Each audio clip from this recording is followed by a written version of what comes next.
बिस्मिल्लाहिर्रहमानिर्रहीम और अस्सलामुअलैकुम। 9 अगस्त और पाकिस्तान में जुमे की शाम। आज अभी तक की अहम खबरें और मेरा तजिया। सबसे पहले याद दहानी कि सोशल मीडिया फायरवॉल को नाकाम बनाने के लिए इस चैनल को सब्सक्राइब कीजिए अगर अभी तक नहीं किया। व्लॉग देखने के बाद इसे लाइक कीजिए, कमेंट कीजिए और इसके लिंक को व्हाट्सएप और दूसरे सोशल मीडिया पर शेयर कीजिए। अब आते हैं आज की खबरों की तरफ। आज की पहली खबर आपके सामने जो रखनी है वो है कि अरशद नदीम ने तो कौम के लिए गोल्ड मेडल जीता, पूरी कौम का सर फ़ख्र से बुलंद किया। जब वो गोल्ड मेडल जीत रहे थे उनकी वालदा उनके लिए दुआएं कर रही थी, और दूसरी तरफ हरियाणा में आपको पता है कि चोपड़ा की जो वालदा है वो भी अपने बेटे की जीत के लिए दुआएं कर रही थी। पूरी कौम यहाँ दुआएं कर रही थी। उस टाइम वज़ीर आज़म हाउस के अंदर एक खाबा चल रहा था। जी हाँ, ऐन उस वक्त ज़ाहिर है हम वज़ीर आज़म हाउस के अंदर रहे हैं तो उन तमाम अशख़ास से वास्ता भी है, राब्ता भी है जो अंदर काम करते रहे हैं। तो अंदर से स्टोरी पता चली कि एन उस टाइम किसी को नहीं पता था कि अरशद नदीम इस वक्त ये मैच पाकिस्तान की के नाम को ऊपर करने के लिए खेल रहा है। कहने का मतलब मेरा ये कि शहबाज शरीफ एंड को वो अपनी नॉर्मल रूटीन में लगे हुए थे। मैं ये नहीं कह रहा कि उनको पता नहीं होगा आज अरशद नदीम की परफॉर्मेंस है, हो सकता ना भी पता हो, लेकिन उस वक्त कम अज़ कम उनमें से किसी को कुछ पता नहीं था और वहाँ खाबा प्रोग्राम चल रहा था। फिर यकायक सबको पता चला कि अरशद नदीम ने तो तकरीबन 93 मीटर पर थ्रो फेंक दी है और वर्ल्ड रिकॉर्ड बना दिया और गोल्ड मेडल जीत लिया है।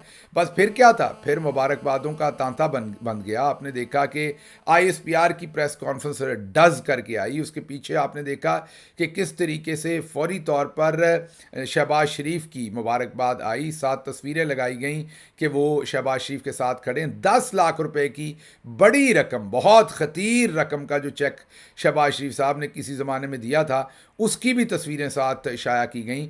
उसके बाद ये तमाम चीज़ें चलती रहीं और सदर पाकिस्तान की मुबारकबाद, आईएसपीआर साहब की, आर्मी चीफ की, चेयरमैन जॉइंट की, सबकी मुबारकबादें जो हैं वो अरशद नदीम को मिलती रहीं। मीडिया के थ्रू उनकी प्रेस रिलीज़ जारी होती रहीं। फिर वज़ीर आज़म दफ्तर हाउस का काम बंद हो गया। शहबाज शरीफ साहब ने डिनर तनावल फरमा लिया, कैलूला स्वीट डिश भी खा ली। ये भी मैं बता सकता हूँ वैसे कि कल क्या क्या खाया गया था, लेकिन बाहर इस तफसील में नहीं जाते। लेकिन शलवार कमीज़ ज़ेब तन करके वो अपने बेडरूम में आराम फरमाने के लिए चले गए। उसके बाद अचानक से उन्हें कोई फ़ोन आया और कहा कि उठ पुत्र, ऐसे नहीं, अभी तो एक्टिंग थोड़ी सी बाकी है। उसके बाद उन्हें कहा गया कि आपको तो नेचुरली अरशद नदीम का आशिक बना के दिखाना है और दिखाना है कि आप कितने महव होकर उसके मुकाबले को देख रहे थे। उसके बाद कहा गया कि आप अकेले बैठे तो बुरे लगेंगे, आपके साथ एक वज़ीर का इंतज़ाम भी करना पड़ेगा। तो फिर एक वज़ीर साहब पकड़े गए जो पास ही पंजाब हाउस में क़याम पज़ीर थे। वज़ीर साहब पता चला कि उनको बुलाते हैं क्योंकि उनकी वीडियो के ऊपर परफॉर्मेंस अच्छी होगी दूसरों की निस्बत। फिर वो वज़ीर साहब जो थे उनका कुरा निकला राना मशहूद साहब के नाम।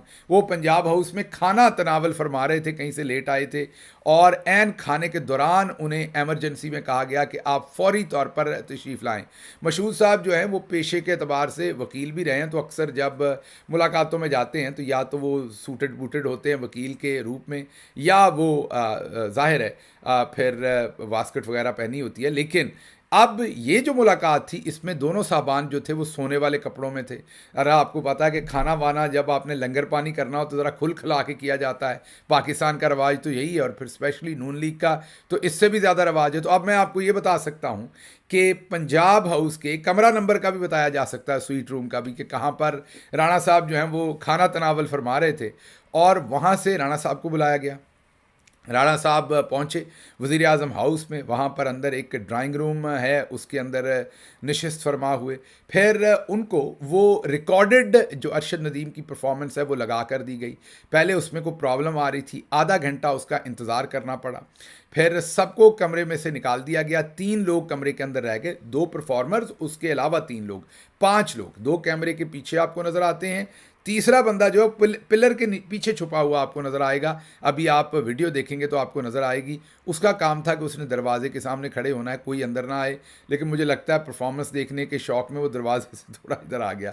बहरहाल मुख्तसर ये कि वो वीडियो चलाई गई।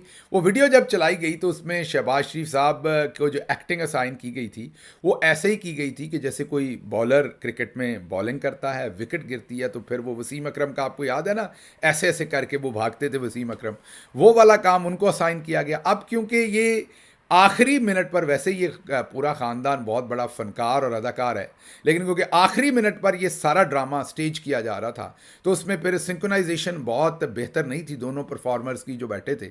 बहरहाल अरशद नदीम साहब की वो वीडियो जो थी वो प्ले की गई, और जब वो वीडियो प्ले हुई 3 बार इसकी रिहर्सल की गई, ये भी मैं आपको बता देता हूँ। ये तीसरी या चौथी टेक है, 3 कम अज़ कम टेक ली गई जो मुझे अंदर से पता चला। ये तीसरी टेक आपके सामने है, हो सकता है चौथी भी हो। बहरहाल ये जो 3 टेक्स ली गई उसमें शहबाज शरीफ साहब ने एक दफ़ा एक मुक्का ऊपर किया, उनको बताया गया रोक के कि नहीं सर आपने दोनों मुक्के ऐसे ऐसे करने हैं और जोश से करने हैं। अब भाई वो खाना खा चुका है, शुगर लेवल हाई हुआ है, मैं ये नहीं कह रहा उन्हें शुगर है, खाना खाने के बाद शुगर लेवल जो है गनूदगी उन्हें चढ़ रही है और सोना चाह रहे। इन हालात में वो बेचारे क्या अपने आप में जोश लाएं, लेकिन बज़िद थे करवाने वाले के जोश लाना है। खैर ये तो हो गया कि उन्होंने पूरी एक्टिंग जनाब जबरदस्त कर दी, हर एक चीज़। अरशद नदीम बेचारे तो पीछे रह गए। उतनी खुशी तो अरशद नदीम को नहीं हुई, उतना तो उसके जिस्म के अंदर हरारत पैदा नहीं हुई, उतने तो वालहाना तरीके से उसने दोनों बाजू उठा के ऐसे नहीं किए जैसे शहबाज शरीफ साहब ने मुतद्दद बार किए। मैं तो देख के परेशान था कि कोई पट्ठा शट्ठा ना खिंच जाए चाचा जी का, लेकिन बहरहाल उनसे वो करवाया गया। साथ मशहूद साहब को असाइन सिर्फ काम इतना किया था कि आपने ताली बजानी है और आपने शहबाज शरीफ साहब को मुबारकबाद देनी है। लेकिन जाहिर है नून लीग पूरी को पता है कि पॉलिश मारने का कितना फ़ायदा होता है, तो इसलिए नून लीग में ये रवाज है कि दबा के पॉलिश मारो, बल्कि पंजाबी में जिसे कहते हैं अन्य वाह मीन दाएं बाएं आगे पीछे कुछ देखे बगैर बस पॉलिश मारो। बस फिर वो हुआ। पहले आपको ये वीडियो दिखा दूं, आपको लगेगा गिल साहब ऐसे ही पिछले 7 मिनट बोले जा रहे हैं, इल्ज़ाम लगा रहे हैं, ऐसी हकीकत तो है कोई नहीं। तो मैं ये अभी आपको वीडियो दिखाता हूं, लेकिन उसमें सिर्फ एक बात कि उनको मशहूद साहब की जिम्मेदारी तो सिर्फ इतनी थी कि उन्होंने मुबारकबाद देनी और ताली बजानी। वो ज़रा 2 कदम आगे निकल गए, उन्होंने कहा सर आप ही का विजन है, ये आप ही ने मौका दिया था। उन्होंने कहा ये आप ही ने मौका दिया था। हालांकि सबको पता है कि अरशद नदीम को किसी ने मौका नहीं दिया। हालांकि उन्होंने पहला तमगा जो बड़ा जीता था वो हमारी हुकूमत में जीता था, तब बुजदार साहब थे, लेकिन हम कहें कि हमने उन्हें मौका दिया, बिल्कुल हमने उन्हें मौका नहीं दिया। वो उससे बहुत पहले की परफॉर्मेंस कर रहे थे। हाँ बिल्कुल लकीली उस टाइम में उन्होंने जीता। थोड़ी बहुत उनकी ट्रेनिंग में कोई हमारे किसी वज़ीर साहब ने कोई हौसला हिम्मत कोई ना कोई शायद कोलैबोरेशन डाली होगी, लेकिन वो भी कोई ऐसी नहीं होगी कि हम उसका सिला मांगें, मीन रिकग्निशन मांगें या हम अपने खाते में डालें। रियासत ने मायूस ही किया, मिल मिला के जो है वो अरशद नदीम को वो सहूलतें नहीं दी जो देनी चाहिए थी इस लेवल के एथलीट को। बहरहाल उन्होंने मुबारक दाग दी, मैं तो ये कहूँगा दे मारी नहीं, मुबारक दाग दी उन्होंने, और कहा कि ये आप ही का विजन है। उस पर शहबाज शरीफ साहब ने शर्मिंदा होने के बजाय, बंदा आगे से कहता है कि यार क्या मेरा क्या विजन है भाई, मैंने क्या किया है, मेरे खाते हर चीज़ डाल देते हो, ये हर अच्छी चीज़ डालोगे तो हर बुरी चीज़ भी मेरे खाते में पड़ेगी। उन्होंने भी बाकायदा बड़े पुरजोश तरीके से उस मुबारकबाद को रिसीव भी किया। ये ज़रा वीडियो देखिए, और उसके साथ ही मैंने आपको एक और वीडियो दिखानी है। एक तरफ यहाँ मशहूद साहब इसे शहबाज शरीफ के खाते में डाल रहे हैं, दूसरी तरफ डंटोनक साहब कैसे पीछे रह सकते हैं, क्योंकि इस मीटिंग में वो मौजूद नहीं थे। ये उनसे बाला बाला वीडियो रिकॉर्ड करवाई गई और जाहिर है उसमें उनको शामिल नहीं किया गया। वो टेलीविज़न पे उस टाइम बेचारे इंटरव्यूज़ दे रहे थे और उनको पता नहीं था कि मैंने वहाँ क्या कहना है, कि शहबाज शरीफ के खाते में डालना है किसके। तो उन्होंने वो राणा मशहूद साहब के खाते में डाल दिया और अपने खाते में, और असल में तो उन्होंने हमजा शहबाज के खाते में डाला। उन्होंने कहा शायद पुत्र के खाते में डालना है, वो ठीक होगा। उन्होंने कहा जी जो पंजाब यूथ फेस्टिवल हुआ था ना, उसमें पहली दफ़ा इन्होंने परफॉर्म किया था। मेरा ख्याल है पंजाब यूथ फेस्टिवल से कुछ 10 साल पहले का अरशद नदीम जो है वो परफॉर्म कर रहा है, लेकिन डंडोनक साहब ने भी पैर बांध कर जो है वो झूठ बोला। अब ये दोनों वीडियोस आपको, शॉर्ट वीडियोस हैं 2-2 3-3 सेकंड्स की, 10-10 15-15 सेकंड्स की, ये ज़रा दोनों वीडियोस देखिए। 90 से ऊपर सर, बहुत मुबारक हो सर, पाकिस्तान जिंदाबाद। सर आपका विजन है, आपका विजन है सर, आपने मौका दिया।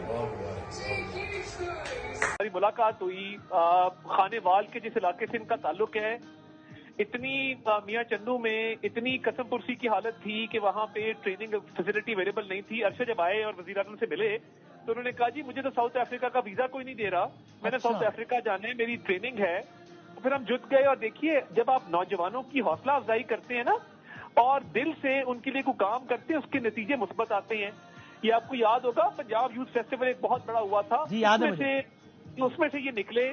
और देखें अरशद की वालदैन की दुआएं, पूरी कौम की दुआएं, और मुझे खुशी इस बात की भी है कि देखें नीरज चोपड़ा से इनका मुकाबला होता रहा और नीरज हमेशा गोल्ड लेके जाता देख था। लिया आपने, ये इनकी हालत है। ये लोग, मैं ये कहता हूं कि शेमलेसली, एक लफ्ज होता है कि शेमलेसली प्रोपेगेंडा करना, झूठ बोलना, उसका अंदाजा नहीं होता था कि वो कैसे होता है, उसकी क्या कैफियत होती है, लेकिन इन लोगों ने ये साबित कर दिया। बहरहाल एक ज़रूर हुआ कि हमने भी आवाज़ उठाई थी अपने पंजाबी वीलॉग में कि ये सूखी मुबारकबादें ना दें, उनको कुछ दें, उनको नौकरी दें, उनको पैसे दें, उनकी गुर्बत ख़त्म करें। उन्होंने मुल्क के लिए नाम रोशन किया और थोड़ी करेक्शन भी की थी।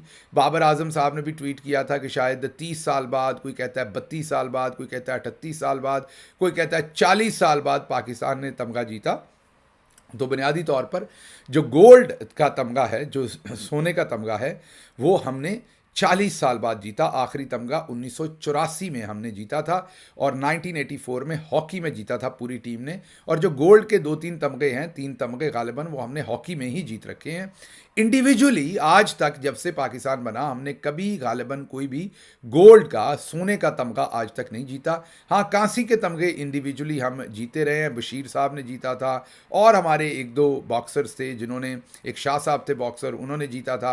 कांसी के तमगे वो जीते रहे हैं। गोल्ड का तमगा जो है वो पाकिस्तान ने पहली दफ़ा, जब से पाकिस्तान बना, वो तमगा पाकिस्तान ने पहली दफ़ा जीता है। बहरहाल शहबाज शरीफ साहब से लेके ISPR से लेके तमाम लोगों का आपको अभी लग रहा होगा कि उन्होंने ही तमगा जीता है या उन्होंने ये थ्रो फेंकी। अब आप ये सोच रहे होंगे कि कैसे मुमकिन है कि हमारी जो ISPR है या उन्होंने अरशद नदीम को कोई ऑफ़र नहीं दी होगी। तो जो दूसरी खबर आपके सामने रखनी है वो भी इंटरेस्टिंग है। वो खबर ये है कि पाकिस्तान, जो अरशद नदीम के कोच हैं, ये हम नहीं कह रहे, जाहिर है हमें तो पता नहीं, अरशद ने हमें कोई इंटरव्यू नहीं दिया।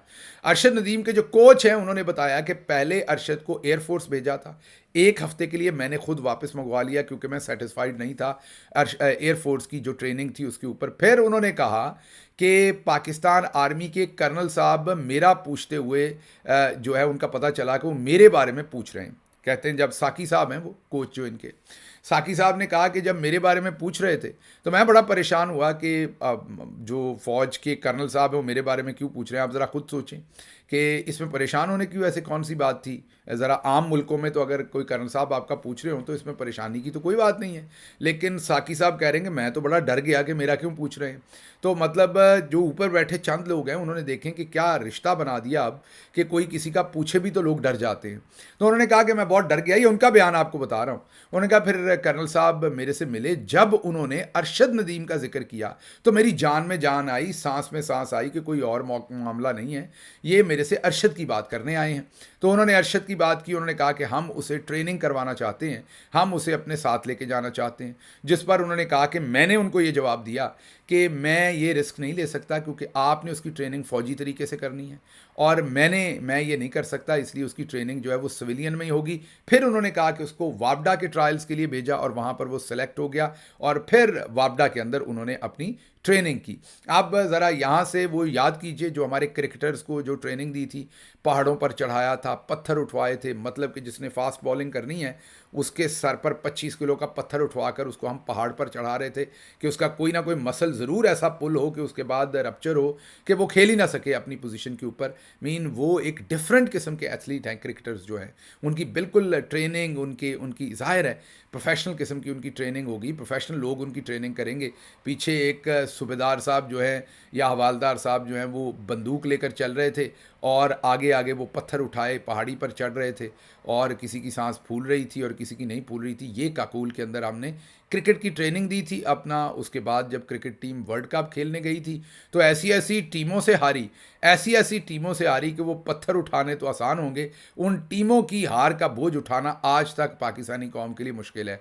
कल भी मैं बाबर आजम के ट्वीट को देख रहा था जो उन्होंने अच्छा ट्वीट किया था, अच्छी बात की थी कि अरशद नदीम को उन्होंने मुबारकबाद दी, लेकिन उनके ट्वीट के नीचे जो उनका मजाक वर्ल्ड कप की परफॉर्मेंस पर बन रहा था वो देखने के काबिल था। मतलब कि लोग आज तक भूले नहीं उस तमाम की तमाम जो कौम के साथ चीज़ हुई, आज तक वो उन्हें ताने मार रहे हैं। बहरहाल ये तो सूरत हाल थी जी अरशद नदीम की परफॉर्मेंस, शहबाज शरीफ साहब की और हुकूमत वालों की जो फनकारियाँ थी।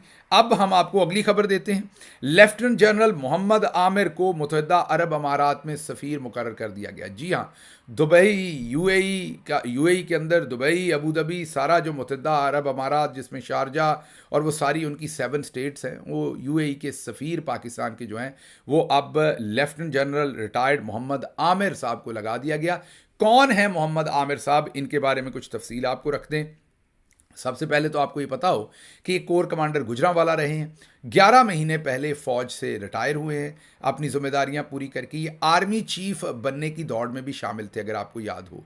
ये जो हाल ही में आर्मी चीफ बने थे जनरल आसिम मुनीर साहब, पैनल में lieutenant general retired Mohammad Amir sahab का नाम भी था। जरदारी साहब के बहुत करीब थे, हों भी क्यों ना, जो आगे हम बताएंगे उससे आपको अंदाज़ा होगा कि वो क्यों करीब थे। लेकिन इसमें जो मोस्ट इम्पॉर्टेंट बात हम आपको पहले बता दें वो ये कि ये आर्मी चीफ की दौड़ में भी कहा जाता है कि इसमें बहुत ज़्यादा लॉबिंग इनके लिए जरदारी साहब कर रहे थे कि इनको आर्मी चीफ बनाया जाए। ये भी बाल बाल बच गए और मुझे लगता है पाकिस्तान भी बाल बाल बच गया। क्यों, मैं ये क्यों कह रहा हूँ, ये मैं नहीं कह रहा, शाहिद असलम साहब की ये स्टोरी है।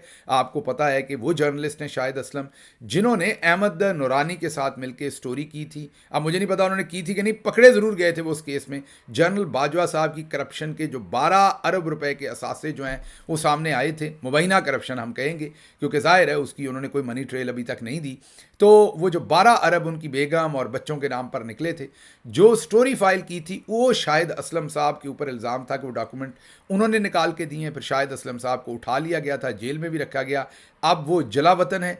तो उन्हीं शाहिद असलम साहब ने ये स्टोरी की थी मोहम्मद आमिर साहब के ऊपर, और उन्होंने कहा था कि Mohammad Amir, lieutenant general retired Mohammad Amir Zardari sahab के मिलिट्री सेक्रेटरी थे, और इन्होंने जाली अकाउंट्स के अंदर डायरेक्ट पैसे अपने अकाउंट में वसूल किए हुए हैं जब ये ब्रिगेडियर थे। जी हाँ, बहुत बड़ी ये एक इल्ज़ाम है, और ये इल्ज़ाम शाहिद असलम ने नहीं लगाया। उन्होंने कहा कि ये जेआईटी बनी थी एक सुप्रीम कोर्ट के अहकामात पर। जी हाँ, दोबारा सुनिए, जेआईटी बनी थी सुप्रीम कोर्ट के अहकामात पर, जिस जेआईटी के अंदर फ़ौज का नुमाइंदा भी था, और उन्होंने ये डिटरमिन किया था कि ब्रिगेडियर मोहम्मद आमिर, जो अब तो रिटायर्ड हो गए हैं लेफ्टिनेंट जनरल बन के, उन्होंने जाली अकाउंट्स के अंदर वो जो हेरा फेरी का पैसा था, याद कीजिए वो फलूदे वाली, मुश्ताक चीनी वाली, वो जो सारी पापड़ वाली वो जो लिस्ट थी, उसके अंदर इनका भी नाम था, क्योंकि इन्होंने भी वो जाली अकाउंट्स के अंदर जाली पैसा जो है वो रिसीव किया था। मोहम्मद आमिर साहब फिर बाद में ये 2018 में फ़ौज का खुद एहतसाबी का जो सिस्टम था उसकी ज़द में ये ना आए, इनको किसी ने नहीं पूछा। ये ब्रिगेडियर से मेजर जनरल बने, मेजर जनरल से लेफ्टिनेंट जनरल बने, बहुत सारे ओहदे इनके पास उसके बाद रहे। मीन सिर्फ और सिर्फ ये कोर कमांडर गुजरांवाला ही नहीं रहे, ये GHQ के अंदर भी आला तरीन खिदमात अंजाम देते रहे, और भी बहुत सारी। और अब जनाब इनको UAE के अंदर जो है वो पाकिस्तान का एम्बेसडर लगाया गया है। जरदारी साहब का सबसे ज़्यादा, जैसे आपको पता है कि शरीफ ख़ानदान का इंटरेस्ट सारा सऊदी अरेबिया में है, अपना सऊदी अरेबिया और लंदन में है, पहले सऊदी अरेबिया था आजकल लंदन में है। तो जरदारी साहब का ज़्यादा इंटरेस्ट जो है वो आपको पता है कि UAE में है, माल पानी पैसा कारोबार सब कुछ जरदारी साहब वहीं पर डील करते हैं। तो अब आपको पता है कि जरदारी साहब के करीबी lieutenant general retired Mohammad Amir sahab UAE में पाकिस्तान के एम्बेसडर हो गए हैं। तो मुझे अज़मा बुखारी साहब के अल्फाज याद आ रहे हैं, तुन के रखो। हाँ जी, इसके साथ ही मुझे इजाज़त दें। अल्लाह आपका हामी नासिर हो। पाकिस्तान जिंदाबाद।